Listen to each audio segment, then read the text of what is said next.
Okay, y'all, I am just splitting this video up. This is the second part to my health journey, my health story. I'm really excited to share with you today the number one thing that will help you on your health journey. And I'm trying to really watch myself to not say weight loss journey, because it's not all about weight loss. It is not. It is about your health. There's so much more to your health than your weight on a scale. It is how is your mind? How is your soul? How is your spirit?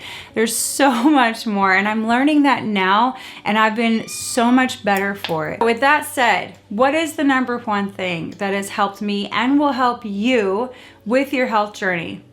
You're gonna be surprised, but it's mindset. It's mindset, I promise you, and I will give you examples. I want you to think about your thoughts about your health, your thoughts about your body, your thoughts about losing weight. Everything that you think about actually creates a result for you. This is by design. By God. He created our brains to have something called a reticular activating system.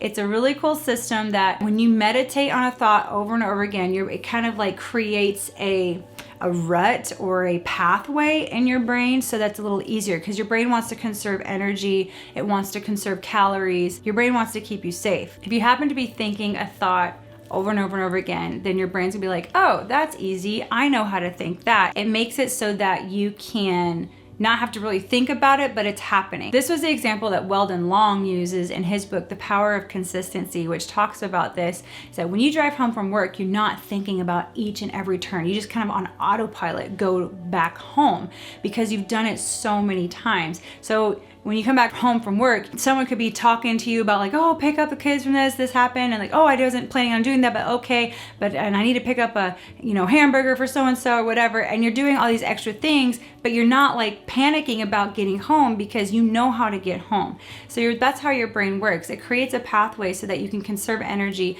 and not have to think details about that. The problem is when you think thoughts that are not serving you and that are actually counterproductive to the things that you want, you will do things that you don't want to do. Your thoughts will produce an emotion. This is all cognitive behavioral therapy stuff. And the emotion produces an action that you do, which then confirms the thought again. It's this cycle. When I was coaching with Dr. Edie Wadsworth, she calls it the creation cycle, which is a lot different than manifesting. It's not saying things over and over and again and poof, it happens. It's actually what is happening in the brain when we think. It is producing an emotion, which produces us to do something based on that emotion. When we do something, it gives us another thought. It's this whole thing. And you can kind of interrupt this cycle at any of the points, the emotion point, the action point, or the thought point. Your mindset about your health journey is going to be what makes or breaks you getting any sort of results. And I'll tell you why. If you have the thought, I can't lose the weight, which I had for a long time. I had the thought, I couldn't lose the weight. I can never lose the weight. So when you think I can't lose the weight, what kind of emotion is that producing? That thought is driving what kind of emotion? Well, for me, it produced despair, hopelessness. Why even start? So if I'm feeling hopeless and despair and just feeling miserable about this particular issue, what is that going to cause me to do? Well, if I feel hopeless and despair, I will go back to comforting myself with the thing that was comforting me before, which is sugar, and I'll eat all the candy and I'll eat all the yummy foods, and then I'll even gain weight maybe, and see, I can't lose the weight. I can't lose the weight. I'm just gonna gain more weight. Despair, hopelessness, so it's just this really ugly cycle that we have the power to interrupt. What if we were to change the thought to, I can lose the weight? I can lose the weight creates feelings of hope. It's the opposite of hopelessness. It creates excitement. It creates power. You can feel powerful when you feel like you can lose the weight. And all of those emotions are gonna drive actions. The actions would be, yeah, I don't need the sugar. I don't need the sugar right now. Or, yeah, I can move my body. It'll feel nice to move my body or whatever, like go for a walk. With those actions, you start seeing some results and you can lose the weight. Mindset is so, so important. And this is really hard work. I have learned that it's very hard work and it takes intentionality to really break down what is it that you are thinking about. The other ones that, you might have is, well, I can't move my body. Let me tell you something. I had an injury. I was walking in my health journey when I started last year. I was doing some walking and I actually hurt my foot pretty bad. I had a stress fracture in my foot. It was so painful. And my thought was, now I can't do anything because I can't walk anymore. And I went to my Weight Watchers class and they were like, well, you can do arm workouts. And I'm like, yeah, you're right.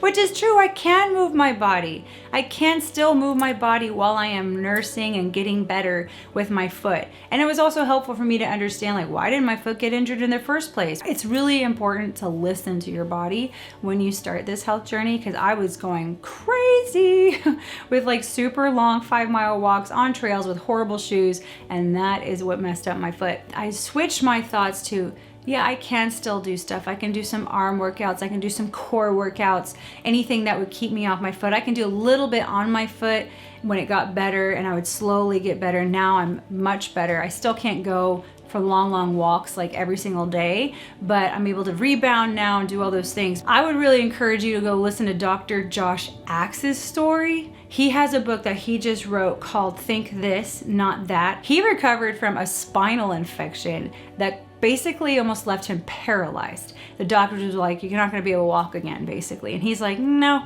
I don't want to think that. He decided that was not going to be his future. And so he used a renewed mind, and he is a Christian as well, with the healing power of the Lord to actually get him healed to a place where he's lifting weights, he's able to play with his kids. If you look at the pictures, his little legs look like toothpicks because they were so atrophied from not being able to walk or really move much. And now he looks super healthy. So there's that book from Dr. Josh Axe. I sometimes wonder, have we ever taken into consideration our healing for our bodies or our future in terms of our thoughts battling the good things that the Lord wants for us? Our thoughts have so much to do with it. In 2 Corinthians 10:5, Paul talks about taking every thought captive and submitting it to the authority of Jesus. And so I literally have been doing that so much these last 3 months. It has been incredibly helpful. This is the content that I'm excited to share with you in my membership coming up, about coaching you into how this translates into every part of your life, into your marriage, into the dreams that you have for yourself and your purpose and your calling. It's so exciting. The joy that you feel like you're missing out on. We have the power to be able to change these things because the Lord gave us such a beautiful mind, and we have the choice. We have the choice to think about what we want to think about. If you don't know about this man, his name is Viktor Frankl. There's a book called The 7 Habits of Highly Effective People, and actually Weldon Long talks about him in his book, The Power of Consistency, as well. He was in a Holocaust camp. People, super hungry, mistreated, isolated, and he had the ability with his thoughts to create a world that he thought of, and he writes about it, and his life is so inspiring. And he came out of this horrible situation not as marred as some of the other people because he kept his thoughts. He was able to hang on to his thoughts, and he thought of good things. Very inspiring man. Viktor Frankl is his name. Literally, you have the choice to think what you want to think. It also says in Philippians 4:18 to think on whatever is true, honorable, noble, right. Think on these things. And in Romans 12:2, it says that we can be transformed by the renewing of our minds. Transformation happens when we start realizing and becoming aware of the thoughts that are not serving us anymore, interrupting that cycle and asking God, what is the truth? Because this thought is based in fear and lies, and I want the truth. I had someone reach out to me this last week and specifically ask me about the diet part of my health journey. And one comment that she had said was, I just don't like my coffee without cream and sugar. That's the thought, right? Like, I just don't like my coffee without cream and sugar. Well, that's obviously going to keep you putting cream and sugar in your coffee.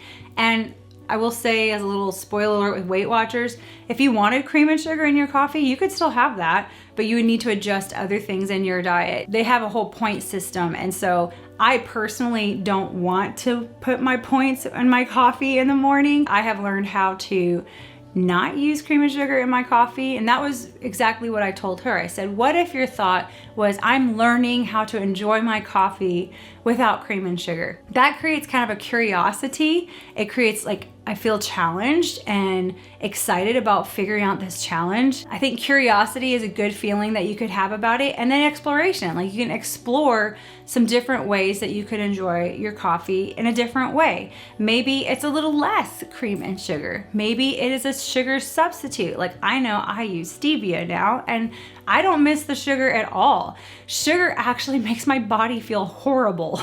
I cannot. I don't like it. I'll have a little bit of it and I will feel horrible the next day, and I'm like, why did I do that?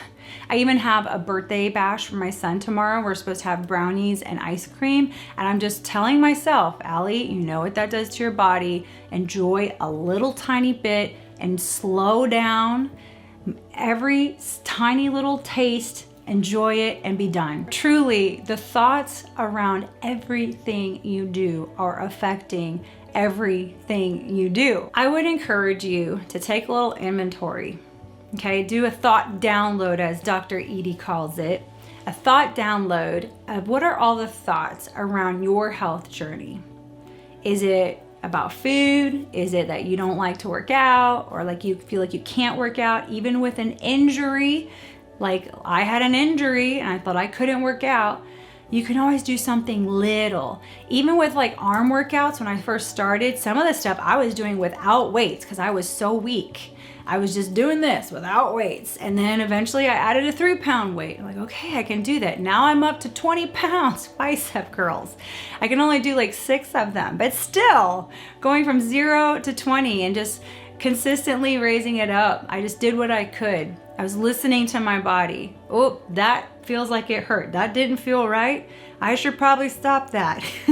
Take an inventory, all the thoughts you have regarding your weight, your food intake, movement, your health in general. Do you have good thoughts around a health gain as opposed to just thinking of it as weight loss? What are some of those thoughts? You look at them and see them on the paper. Now you are faced with what you're thinking about, asking yourself, what would be a thought that would actually serve me and get me to my goal? And even imagine yourself as the person that you feel like you can be. I've been doing a lot of that. The second habit of highly effective people in Dr. Covey's book is begin with the end in mind. It's so important to imagine and really think about, who am I when I am at my healthy, fit weight and I'm feeling good? What do I look like? What am I doing? I see myself playing with my grandkids. I do not see myself, oh, I can't do that. I see myself doing cartwheels with them, being able to be on the floor with them and pick them up and hold them. I see myself as a super fun honey, because that's gonna be my name. My name's gonna be Honey. That's what I see. And so that would be important for you to do too. That's what I encourage you to do. That's the second part of my series. And the third part of the series coming up, I'm gonna talk about food, mindset relating to food, what I've been doing, and some encouragement for you regarding food and the relationship that you have with food. I hope you've enjoyed the series so far. Thank you so much for spending your time with me today. Love you all so much, and I'll see you later. Bye.